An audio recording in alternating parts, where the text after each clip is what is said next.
विदर्भासह नागपूर जिल्ह्यामध्ये सुद्धा मान्सूनने हजेरी लावलेली आहे। शेतीचे कामे सुद्धा सुरू झालेले आहेत, परंतु आपण सध्या आहे काटोल शहराच्या सावरगाव काटोल या मार्गावर जो जाम नदी आहे, त्या जाम नदीमध्ये आपण बघू शकता मोठ्या प्रमाणामध्ये जलपर्णी उगवलेली आहे।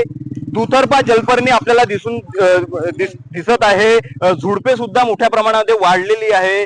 काटोल नगर परिषद जी आहे त्यांचं याकडे दुर्लक्ष आहे। कुठलंही याकडे नियोजन दिसत नाही। कुठलंही ही जलपर्णी जी आहे मोठ्या प्रमाणात वाढलेली आहे। आपत्ती विभाग याकडे दुर्लक्ष करत असल्याचं दिसत आहे।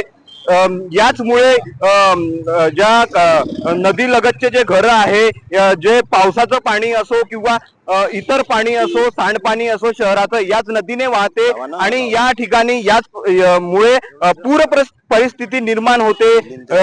आता नगर परिषद जी आहे याकडे काय लक्ष देणार, याकडे सर्व काटोलकरांचं लक्ष वेधलं जात आहे। अनेक या पूर परिस्थितीमुळे घटना सुद्धा घडत आहे।